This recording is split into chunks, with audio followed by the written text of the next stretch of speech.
ఆరోగ్యాభిలాషులందరికీ నా హృదయపూర్వక నమస్కారములు. షుగర్ వ్యాధి వచ్చిన వారు అన్నము కనుక ఎక్కువగా తింటుంటే రక్తములో చక్కెర స్థాయిలు త్వరగా పెరుగుతాయి. అన్నం మానేసి పుల్కా తినండి.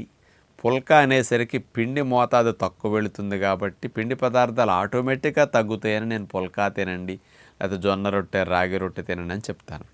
అన్నముగా తిన్నప్పుడు క్వాంటిటీ ఎక్కువ తిని కూర తక్కువ తింటాం. పుల్కాగా తిన్నప్పుడు పుల్కా మోతాదు 1, 2, 3 పెట్టుకున్న కూరలు ఎక్కువ తింటాం.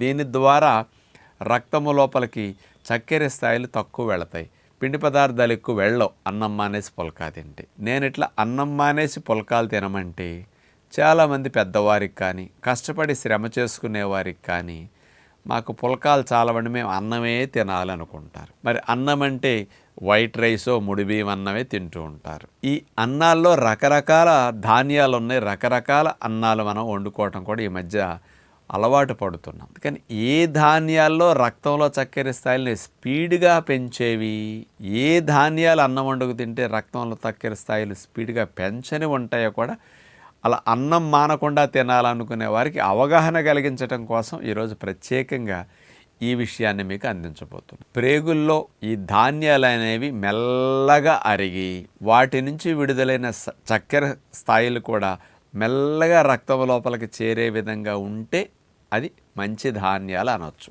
ఏ ధాన్యాలైతే మనం అన్నం వండుకు తిన్నప్పుడు స్పీడ్గా పొట్టా ప్రేగులు అరిగిపోయి స్పీడ్గా రక్తం లోపలికి చక్కెర స్థాయిల్ని మోసుకెళ్ళే ఉంటే ఇవి షుగర్ వ్యాధిని త్వరగా పెంచుతాయి. వీటిని హై గ్లైసిమిక్ ఇండెక్స్ ఉన్న ఆహారాలు అంటారు. స్లోగా జీర్ణమై స్లోగా వెళితే లో గ్లైసిమిక్ ఇండెక్స్, స్పీడ్గా అరిగి స్పీడ్గా వెళితే హై గ్లైసిమిక్ ఇండెక్స్ ఉన్న ఆహారాలు అంటారు. మరి మనం వండుకునే ధాన్యాలు ఏవైనా సరే నేచర్లో ఉన్న ఆహారాలన్నిటిలోకెల్లా పిండి పదార్థాలు ఎక్కువ ఉన్న మొట్టమొదటి ఆహార వెరైటీ అంటే చిరుధాన్యాలు, వరి ధాన్యాలే. కూరగాయలు, ఆకుకూరలు, దుంపకూరలు, పండ్లు, ఎండు విత్తనాలు, మాంసాహారాలు, చిరుధాన్యాలు, 7 రకాల ఆహారాలు అందరూ వాడుకుంటున్నాం.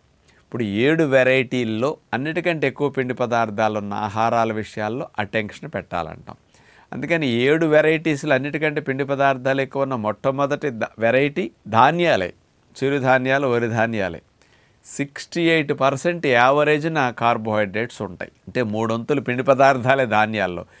అందుకని పిండి పదార్థాలు ఉన్నప్పటికీ స్లోగా రక్తం లోపలికి వెళ్ళేవి మీకు హాని తక్కువ కలిగిస్తాయి, స్పీడ్గా రక్తం లోపలికి వెళ్ళి హాని ఎక్కువ కలిగిస్తాయి. అందుకని అట్లా ఏ ధాన్యాల్లో ఎంత గ్లైసిమిక్ ఇండెక్స్ ఉంది అనేది ఒకసారి చెప్తాం. ఇక్కడ మీకు ఏమీ తెలియని వారికి అవగాహన కొరకు ఇంతకుముందు చెప్పినట్టు పొట్టా ప్రేగుల్లో మెల్లగా జీర్ణమై మెల్లగా చక్కెరగా మారి మెల్లగా రక్తం లోపలికి చక్కెర వెళ్ళే వాటిని లో గ్లైసిమిక్ ఇండెక్స్ అంటారు. 50 లోపు ఉంటే లో గ్లైసిమిక్ ఇండెక్స్, 50 నుంచి 70 లోపు ఉంటే మధ్యస్థ గ్లైసిమిక్ ఇండెక్స్ అంటారు, 70 దాటితే హై గ్లైసిమిక్ ఇండెక్స్ అంటారు. ఇప్పుడు ముందుగా ఏ ధాన్యాలైనా పాలిష్ పట్టకుండా ముడి ధాన్యాలు అలాంటివి మనం తీసుకున్నప్పుడు గ్లైసిమిక్ ఇండెక్స్ ఎంత ఉంటుందనేది మనకి నేషనల్ ఇన్స్టిట్యూట్ ఆఫ్ న్యూట్రిషన్ వారు, ICMR వారు ఇట్లాంటి వాళ్ళంతా ఆ ఇన్ఫర్మేషన్ ఇస్తుంటారు కదా. వాళ్ళు ఇచ్చిన లెక్కల ప్రకారం ఎందులో ఎంత ఉందో ఒకసారి చూద్దాం. ముందుగా నల్ల బియ్యం, బ్లాక్ రైస్ 42 నుంచి 45 గ్లైసిమిక్ ఇండెక్స్ ఉంటుంది. ఎర్ర బియ్యం 55 గ్లైసిమిక్ ఇండెక్స్. బాసుమతి బియ్యం 50 నుంచి 58 గ్లైసిమిక్ ఇండెక్స్. పొన్నీ రైస్ 55 నుంచి 59. సోనా మసూరి 51 నుంచి 58 గ్లైసిమిక్ ఇండెక్స్. ముడి బియ్యం 50 నుంచి 68 గ్లైసిమిక్ ఇండెక్స్. చాలామందికి ఈ మిల్లెట్స్ ఇష్టం ఉండదు, వాటి రుచి కానీ బియ్యం వెరైటీలే ఇష్టపడుతుంటారు. అందుకని ఏ వెరైటీ బియ్యములో ఎంత గ్లైసిమిక్ ఇండెక్స్ అనేది ఇప్పుడు కనపడింది కదా.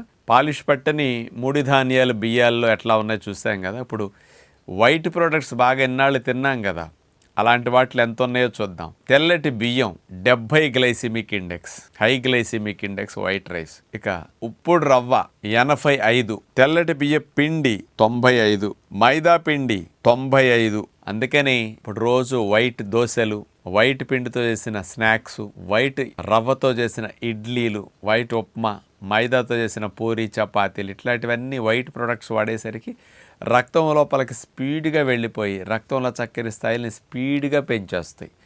ఇన్నాళ్ళు తిన్నాం, పిల్లలకు కూడా పెట్టాం. అట్లా షుగర్ వచ్చిన తర్వాత మనకెందుకు వచ్చింది, పేరెంట్స్కి లేదు కదా అనుకుంటున్నాం. ఇలాంటి అలవాట్ల వల్ల, ఆహారాల వల్ల వచ్చేస్తున్నది.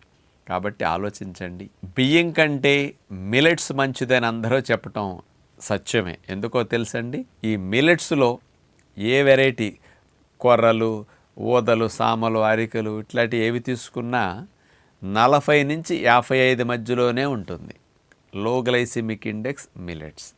అందుకని అన్నాలు అలవాటు పడినప్పుడు కొంచెం ఇట్లా ఉంది అని ఆలోచించుకోండి. ఇలా మిలెట్స్ తింటే ఇంకా మంచిది. మీకు ఎవరికైనా అన్నము కూడా తిన్నా షుగర్ పెరగకూడదంటే అన్నములో కలుపుకునే కూరల విషయంలో హై ప్రోటీన్ ఉండే విత్తనాలు ఎక్కువ కర్రీస్లో వేసుకోండి. రాజమా గింజలు, కాబోలి శనగలు, బఠానీలు, ఇలాంటి బొబ్బర్లు ఇట్లాంటి వేసి కర్రీలు, సోయా చిక్కుడు గింజలు వేసి కర్రీస్ వండుకోండి.